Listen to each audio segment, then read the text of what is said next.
வணக்கம் மக்களே. இன்றைக்கி நம்ம ஒரு ரேசிங் பீஜன் லாஃப்ட் தான் பார்க்க போகிறோம். ஃபஸ்ட் டைமாக நம்ம சேனலில் ரேசிங் பீஜன் லாஃப்ட்டை கவர் பண்ணியிருக்கிறோம். ஸோ லாஃப்ட் நேம் என்னென்னா ஏடிஆர் லாஃப்ட் மக்களே. Location Kayalpattinam. Owner name Riyaz Bhai. So இவங்களை காயல்பட்டினத்தில் ரேசிங் விடுற எல்லாருக்கும், அதுபோக தூத்துக்குள்ளே ரேசிங் விடுறவங்களும் மேக்ஸிமம் தெரிஞ்சிருக்கும். ஸோ இவங்க சீஃப் கெஸ்ட்டாகவும் நிறைய ஃபங்க்ஷனுக்கு போயிருக்காங்க மக்களே, இந்த ரேசிங் ரிலேட்டடான ஃபங்க்ஷனுக்கெலாம்.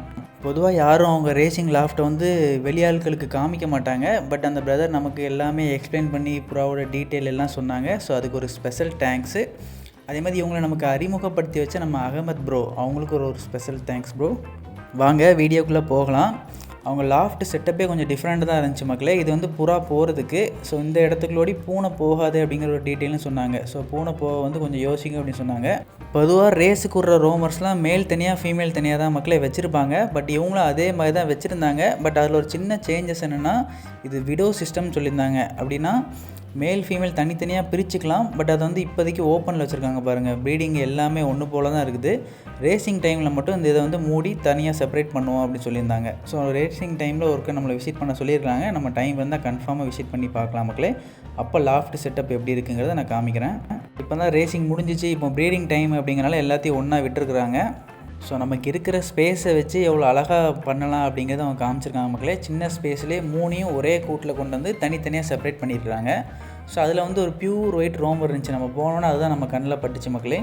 பியூர் ஒயிட் ரோமர்னால் நிறைய பேருக்கு பிடிச்சிருக்கும். ஸோ நமக்கும் போனோன்னு அது பிடிச்சிருந்துச்சி. ஸோ அது எப்படி கூவுதுன்னு மட்டும் பாருங்கள். இதோட லைனேஜ் நேம் டிவில் ஏஞ்சல்னு சொன்னாங்க மக்களே. இது ஒன் ஆஃப் தி ஒரு இம்போர்ட்டட் லைனேஜ். ஸோ அதுக்கு நேம் டிவில் ஏஞ்சல்னு சொன்னாங்க. ஸோ ஒன்றுக்கும் ஒரு நேம் சொன்னாங்க. பட் நமக்கு கொஞ்சம் தான் ஞாபகம் இருக்குது. ஸோ பேக்ரவுண்டில் கொஞ்சம் நாய்ஸ் இருந்துச்சு. அதனால் அவங்க சொன்னது வீடியோலையும் கரெக்டாக கேட்கல. ஸோ நம்மகிட்டையும் மைக் இல்லை அப்படிங்கிறனால நம்ம அவங்களையும் பேச சொல்ல முடியல. ஸோ மைக் இருந்துச்சுன்னா அடுத்த வாட்டி நம்ம கன்ஃபார்மாக அவங்களே எக்ஸ்பிளைன் பண்ண சொல்லலாம். ஒரு 10K சப்ஸ்கிரைபர் வந்தோன்னே மைக் வாங்கிடுவோம் மக்களே. இப்போ நீங்கள் ஸ்க்ரீனில் பார்த்துட்ருக்கீங்களா மக்களே, 2 புறா நிற்குது அந்த கூட்டு மேலே. அதில் ஃபஸ்ட்டு நிற்கிறது 750 கிலோமீட்டரில் ஃபஸ்ட்டு வந்த பேடு மக்களே. ஸோ அதோட சர்டிஃபிகேட் எல்லாமே வச்சுருக்கிறாங்க. பட் அவங்க நிறைய சர்டிஃபிகேட் வச்சுருக்கனால அதை பெருசாக கண்டுக்கவே இல்லை. ஸோ மொத்தமாக மூட்டை கட்டி போட்டுருக்குறாங்க. அதே நான் அப்கமிங் இதில் காமிக்கிறேன். இந்த பேடு தான் மக்களே எனக்கு ரொம்ப பிடிச்சிருந்துச்சி. இது ஒரு மேல் பேடு மக்களே. இது வெளியேருந்து வாங்கியிருக்கேன்னு சொன்னாங்க, இம்போர்ட்டடு. இது ஒரு பீஸே 20K கிட்ட வருதுன்னு சொன்னாங்க மக்களே. ஸோ லைனேஜ் நேம் ஒன்று சொன்னாங்க. பட் நமக்கு எதுவுமே ஞாபகம் இல்லை. நம்ம ஃபஸ்ட் டைம் இப்போ தான் கேள்விப்படுறோம் அப்படிங்கிறனால ஞாபகம் இல்லை. வீடியோலையும் சொல்லியிருந்தேன், அந்த சவுண்டில் கொஞ்சம் போயிடுச்சு. பட் இதுதான் நமக்கு ஞாபகம் இருக்குது. இது தூத்துக்குடி மாக்கான் லைன் அப்படின்னு சொன்னாங்க. ஸோ இது தூத்துக்குடி லைனேஜ் மக்களே. இந்த ப்ரௌன் நிற்குதுல, அதுவும் அந்த உள்ளே இருக்கிற ப்ரௌனும். இது டார்க் செக்கர் நம்மகிட்ட இருக்கல அந்த மாதிரி இருந்துச்சு. ஸோ இதுக்கு ஒரு நேம் சொன்னாங்க. ஸோ அதோட லைனேஜ் வச்சு அதுக்கு ஒரு நேம் வச்சுருக்காங்க மக்களே. ஸோ அது ரேஸ் விடுறவங்களுக்கு தான் அது கரெக்டாக தெரியும். ஸோ நமக்கு தெரில. ஒரு நாள் நான் புறாக்கான பெடிகிரி அப்படின்னா அது புறாக்கான ஏதோ ஃபுட்டுன்னு நினச்சிட்டு இருந்தேன் மக்களே. ஸோ நிறைய பேர் அதேமாதிரி தான் நினச்சிருப்பீங்க, ரேசிங் லைனை பற்றி தெரியாதவங்களுக்கு. பட் பெடிகிரின்னா என்னென்னா, அந்த புறாவோட பூர்வீகம் என்ன, அது எந்த லைனேஜை சார்ந்தது அப்படிங்கிறது ஒரு டீட்டெயிலாக வச்சுருக்கிறது தான் பெடிகிரியா மக்களே. ஸோ அதுவே எனக்கு அன்றைக்கி போய் தான் தெரியும். தெரியாதவங்க தெரிஞ்சுக்கோங்க. நம்ம மாப்பிள்ளை புறா கலரில் ஒரு ஃபீமேல் இருக்குது பாருங்கள் மக்களே. அதுவும் எனக்கு பார்த்தோன்னே பிடிச்சிருந்துச்சி. ஸோ அதுவுமே இம்போர்ட்டட் லைன் தான் சொன்னாங்க. அவங்ககிட்ட இருக்கிற பேடில் முக்கால்வாசி இம்போர்ட்டட் லைனேஜ் தான் மக்களே. ஸோ அது போக தூத்துக்குடி லைனேஜும் வச்சுருந்தாங்க. ஸோ ரேசிங் விடுறோம் அப்படின்னாலே எல்லாமே பழைய லைனேஜ் இருக்குது. நம்ம ஓல்டு லைனேஜோட இம்போர்ட்டட் புறாவை போட்டு உடச்சி எடுத்தது தான் வச்சுருக்கேன்னு சொன்னாங்க. ஸோ அதுதான் நல்ல ஸ்பீடு இருக்கும் அப்படிங்கிற மாதிரி ஒரு டீட்டெயில் சொல்லியிருந்தாங்க. ஸோ இப்போ நீங்கள் பார்த்துட்டு இருக்கிறது கூட 1000 கிலோமீட்டர் நம்ம வின் பண்ண பேடு தான் மக்களே. ஸோ அதை பார்த்தோம் நிறைய பேர் கேட்பீங்க, பேடு எதுவும் உண்டா, சிக்கு சேல்ஸுக்கு உண்டான்னு. பட் அது எதுவுமே அவங்க சேல் பண்ண மாட்டோம். அப்படி கொடுக்குறதா இருந்தால் அவங்களுக்கு தெரிஞ்ச சர்க்கிளில் மட்டும்தான் கொடுப்பேன்னு சொல்லியிருந்தாங்க மக்களே. ஸோ நம்மளும் சிக்கு பார்த்துட்டு கேட்டோம் கொடுப்பாங்களா அப்படின்னு. ஸோ எதுவுமே சேலுக்கு இல்லை, நம்ம நெக்ஸ்ட் இயருக்காண்டி போட்டிருக்கோம் அப்படின்னு சொன்னாங்க. நெக்ஸ்ட் இயர் பறக்க விடுறதுக்கான சிக்கு அவங்க கேஜ்லேயும் கொஞ்சம் இருக்குது. அது போக அவங்களுக்கு க்ளோஸ் சர்க்கிள் இருக்கலாம் மக்களே, அவங்களையும் ப்ரீடிங்கில் கொடுத்து அதில் உள்ள சிக்ஸும் ஒரு சிலதை செலக்ட் பண்ணி அவங்க பறக்க விடன்னு சொல்லியிருக்கிறாங்க. அதே மாதிரி அடல்ட் புறாங்களுக்கு தனியான ஒரு கேட்டகரியில் ரேசிங்கும், செமி அடல்ட் புறாங்களுக்கு தனியான ஒரு கேட்டகரி ரேஸும் இருக்குதுன்னு சொன்னாங்க மக்களே. ஸோ ப்ரீடிங் எடுத்த புறாங்கள்லாம் பறக்க விட மாட்டாங்கன்னு தான் நான் இவ்வளோ நாள் நினச்சிட்டு இருந்தேன். பட் அப்படி இல்லை, பெரிய புறாங்களுக்கான தனி ரேஸும் ஒன்று இருக்குது அப்படின்னு சொல்லியிருந்தாங்க. அதாவது இப்போ செமி அடல்ட் புறாக்களை அவங்க ட்ரைனிங் போட்டு ரேஸில் விட்றாங்களா மக்களே. அதில் வின் பண்ணுற புறாக்களை அவங்க ப்ரீடை எடுத்துகிட்டு அதுக்கப்புறம் ரெஸ்ட்டில் போட்டுட்டு அந்த புறாக்களை அடல் புறாக்கான ரேசிங் இதில் விடுவேன்னு சொன்னாங்க மக்களே. ஸோ ரெண்டுக்கும் தனித்தனியாக ரேஸ் நடக்குமா. ஸோ 2 கேட்டகரி ஆஃப் ரேஸ் இருக்குது இதுலேயே. ஸோ அதுலேயும் ஒரு 3 இது பிரிக்கிறாங்க மக்களே. அதாவது டிஸ்டன்ஸ் வச்சு பிரிக்கிறாங்க. எப்படின்னா ஒரு 500க்குள்ளே இருக்குதுன்னா அதை ஷார்ட் டிஸ்டன்ஸ் ரேஸாகவும், ஒரு 500 to 800க்குள்ளே இருந்தால் அது மிட் ரேஞ்ச் ரேஸாகவும், 1000க்கு மேலே இருக்கிற எல்லாத்தையுமே லாங் டிஸ்டன்ஸ்னு பிரிக்கிறாங்க மக்களே. ஸோ இவங்ககிட்ட இருக்கிறதுல எல்லாமே மிட் ரேஞ்சில் ஸ்ட்ராங்கான புறாக்கள் தான் நிறைய வச்சுருக்கோன்னு சொன்னாங்க. அப்போ அவங்க கேஜை பார்த்துட்டுலாம் நோட் பண்ணோம், புறாவே இல்லாமல் ஒரு இடத்துல எக் இருந்துச்சு. ஸோ எக்கு கரு பிடிச்சிருக்கான்னு பார்த்தோம், பிடிக்கல. ஸோ இப்போ தான் ரீசெண்டாக வச்சுருக்கோன்னு நினைக்கிறேன் மக்களே. ஸோ அதே மாதிரி கேஜ் பாருங்களேன், கேஜுக்குள்ள இந்த மாதிரி மண்பானையும் வச்சுருக்குறாங்க ப்ரீடிங்காண்டி. ஸோ அது சம்மர் டைமில் நல்லா யூஸ்ஃபுல்லாக இருக்கும் மக்களே. அதே மாதிரி சிக்குக்கு போட்ட ரிங்கெல்லாம் எடுத்து பார்த்தோம் மக்களே. அது வந்து எந்த வருஷம் பொறிச்சிச்சோ அந்த வருஷத்தோட ரிங்கை மட்டும் தான் போடுவாங்களாம். அது எக்ஸ்ட்ரா வந்துச்சுன்னா அதை தூர தான் போடணும். ஸோ அந்த வருஷத்தில் பொறிச்ச ரிங்கோட நம்பரில் அந்த இயர் இருக்கும், புறாவோட டீட்டெயில்டு கூட இருக்குன்னு சொன்னாங்க மக்களே. ஸோ ஃபுட்டு போடலாம் அப்படின்னு சொல்லி புறா ஓப்பன் பண்ணி விட்டாங்க. ஆக்சுவலாக ஃபுட்டு எல்லாம் உள்ளே தான் வைப்பாங்க, பட் நமக்காண்டி அவங்க வெளியே கொஞ்சம் போட்டு காமிச்சாங்க. ஸோ அதுதான் இப்போ நம்ம பார்க்க போகிறோம். So morning 1 hour evening 1 hour அவங்க ட்ரைனிங்காண்டி புறாவை திறந்து விடணும்னு சொன்னாங்க மக்களே. ரேசிங் டைமில் மட்டும் அவங்க பற்றி விடுவாங்களாம். ஸோ மற்ற டைம் அதுவாக பறந்துட்டு அதுவாக தான் வரும்னு சொன்னாங்க. ஸோ ரேசிங் டைமில் அதுக்கு மார்னிங் 1 hour ஈவினிங் 1 hour தான் அதுக்கு ட்ரைனிங், மற்ற நேரம்லாம் அதை ஃப்ரீயாக விட்றேன்னாங்க. அதே மாதிரி இப்போ பாருங்கள், அந்த புறா வந்து அந்த ஓமவல்லி செடி இருக்குது மக்களே அங்கே. ஸோ அதுவே அதை கொத்தி சாப்பிடும். ஸோ அந்த மாதிரி சாப்பிட்றதுனால அதுக்கு வந்து கோல்டு வர்றது தவிர்க்கப்படும் மக்களே.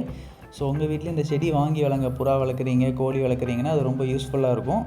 நம்ம எடுத்து போட வேண்டாம், அதுவே தேவை இருந்துச்சுன்னா அப்படி கொத்தி சாப்பிடும். ஸோ அதே மாதிரி ரேஸுக்கான டிப்ஸ் நிறைய சொல்லியிருந்தாங்க மக்களே. ஸோ அதில் ஃபுட்டில் வந்து இந்த மாதிரி ஒரு பொடி கலக்கிறாங்க, அது நேம் தம் தூள் நினைக்கிறேன். ஸோ அந்த பொடி கூட லைட்டாக ஆலிவ் ஆயில் யூஸ் பண்ணி நல்லா மிக்ஸ் பண்ணிக்கிறாங்க மக்களே. இது கொடுக்கறதுனால புறாக்கு என்ன பெனிஃபிட் அப்படின்னா, ரேசிங் டைமில் வந்து அதுக்கு கோல்டு வராது, புறா பறக்கிறதுக்கு நல்லா யூஸ்ஃபுல்லாக இருக்கும்னு சொல்லியிருந்தாங்க. இப்போ புறாக்களோட இம்யூனிட்டி சிஸ்டம் வந்து அதை நல்லா பூஸ்ட் பண்ணி விடுன்னு சொன்னாங்க மக்களே. ஆக்சுவலாக இந்த ஒரு பொடி மட்டும் அவங்க ரேசிங் டைமில் மட்டும்தான் கொடுப்பாங்களா, பட் நம்ம போனதுனால நம்ம வீடியோக்காண்டி நமக்கு ஸ்பெஷலாக பண்ணி காமிச்சாங்க. ஸோ ஃபுட்டு போடுறதுமே கேஜுக்குள்ளே மட்டும் தான் வைப்பாங்க மக்களே. ரேசிங் புறாவை பொறுத்த வரைக்கும் வெளியே ஃபுட்டே போட மாட்டாங்க. ஆனால் அது பறந்து வந்த உடனே கேஜுக்குள்ளே போய் தான் எடுக்கணும். ஸோ அதுக்காண்டி ஃபுட்டும் வாட்டரும் எப்போவுமே கேஜுக்குள்ளே தான் வைப்பாங்க. பட் நம்ம வீடியோ எடுக்குங்கிற ஒரே ஒரு காரணத்துக்காண்டி அவங்க வெளியே போட்டு காமிச்சாங்க மக்களே. ஸோ அதுக்காண்டி ஒரு ஸ்பெஷல் தேங்க்ஸ் அவங்களுக்கு சொல்லியே ஆகணும். ஸோ வெளியே வச்சோன்னா புறாக்களும் நல்லா சாப்பிட்டாங்க. அதுக்கப்புறம் கொஞ்ச நேரம் கழித்து அவங்க உள்ளே போய் ஃபீடர்லேயும் போட்டாங்க மக்களே. ஸோ பாருங்கள், இப்படி தான் ஃபீடரில் தான் போடுவாங்க. அதுமாரி வாட்டருமே உள்ளே தான் வைப்பாங்க, வெளியே வைக்க மாட்டாங்க. ஏன்னா ரேசிங் டைமில் நம்ம புறா வந்து உள்ளே தான் போனோம் அப்படின்னா ஃபுட்டுக்காண்டி வராது, வரையில் வாட்டருக்காண்டி தான் மெயினாக வரும். ஸோ கேஜுக்குள்ளே வச்சு பழக்கினா நமக்கு வாட்டர் கேஜுக்குள்ளே தான் இருக்குது அப்படிங்கிற மைண்ட் செட்டில் டேரெக்டாக கேஜுக்குள்ளே போயிடும். ஸோ அதுக்காண்டி அவங்க வெளியே எதுவுமே வைக்க மாட்டாங்க, உள்ளே மட்டும்தான் வைப்பாங்க. அந்த ஒரு ரெக்கவரில் இருக்கல அதை மட்டும் உள்ளே போட்டு வச்சுருந்தாங்க. அதுக்கு ரீசன் என்னென்னா, அதை வந்து வெளியே வாங்கின புறா ஸோ பறந்து போயிடக்கூடாதுக்காண்டி அதை மட்டும் ப்ரீடிங் கேஜில் போட்டுட்டு மற்றெல்லாம் ஓப்பன் பண்ணி விட்டு காமிச்சாங்க மக்களே. அது போக கிரிட்டும் வச்சுருந்தாங்க பாருங்கள், அந்த ஃபீடருக்கு பின்னாடி எல்லாம் சாப்பிட்டுட்டு இருக்கு பாருங்கள், அது வந்து கிரிட்டு தான். கிரிட்டுக்கு வந்து இந்த மாதிரி சுண்ணாம்பு கல் ஒன்று யூஸ் பண்ணாங்க மக்களே. ஸோ அது புறாக்கள் கொத்தி சாப்பிடுது. அது போக அவங்களே ஒரு கிரிட்டு ரெடி பண்ணி வச்சுருக்குறாங்க. ஸோ அது பாருங்களேன், அதில் வந்து சுண்ணாம்பு கற்கள், சிப்பி, முட்டைத்தோடு, கறி, ஸோ அது போக என்னெல்லாமே எக்ஸ்ட்ராவாக இருக்குது. செம்மண் ஆட் பண்ணோம், அதுக்கு பதிலாக அவங்க அந்த ஒயிட் கலர் சுண்ணாம்பு மண் ஆட் பண்ணியிருக்காங்க. ஸோ பாருங்கள் இப்போ புறா எல்லாமே எப்படி விரும்பி சாப்பிடுதுன்னு.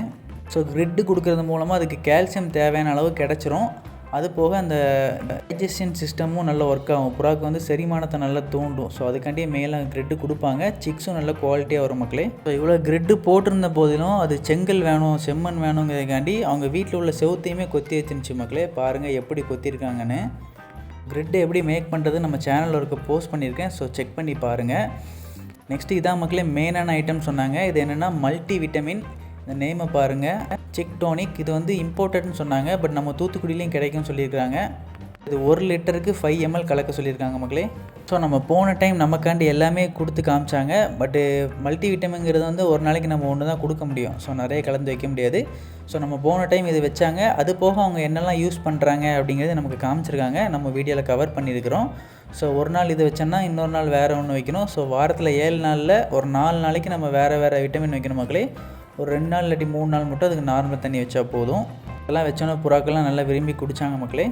ஸோ ரேசிங் டைமில் கோல்டு வந்த புறாக்கள்லாம் எப்படி ரெடி பண்ணுறதுங்கிறது இந்த மருந்து வச்சு தான் ரெடி பண்ணணும்னு சொன்னாங்க. பட் இதுவுமே அவங்க இம்போர்ட்டட் தான், பாக்கெட்லேருந்து இதில் தட்டி வைக்கன்னு சொன்னாங்க. ஸோ இது ஒரு மல்டி விட்டமின் மக்களே.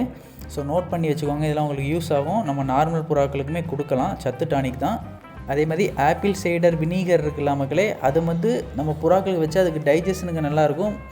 அது கூட தேன் கலக்கணும் அப்படிங்கிற டீட்டெயில் அவங்க தான் சொல்லியிருந்தாங்க. லைட்டாக தேன் சேர்த்தா தான் அந்த டேஸ்ட்டுக்கு நல்லா குடிக்கும் அப்படின்னு சொன்னாங்க.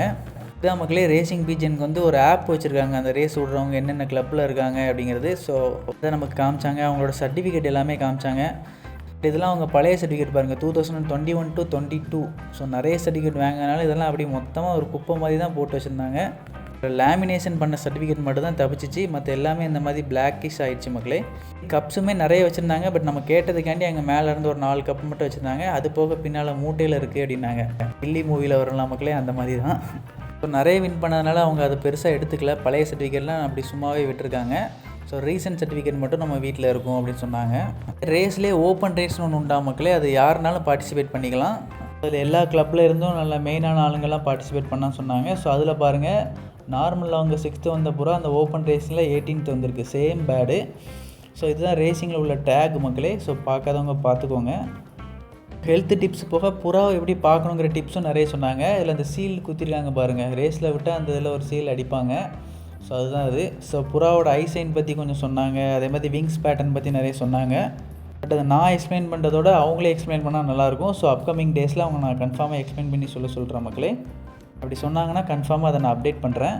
ஸோ அந்த டெயில் பேட்டர்ன் தான் மெயினாக சொன்னாங்க. டெய்லு திரும்ப அந்த செஸ்ட்டு பூரா ஆரோக்கியமாக இருக்கிறது வந்து செஸ்ட்டு இந்த மாதிரி தான் இருக்கும் அப்படிங்கிற மாதிரி நிறைய சொன்னாங்க.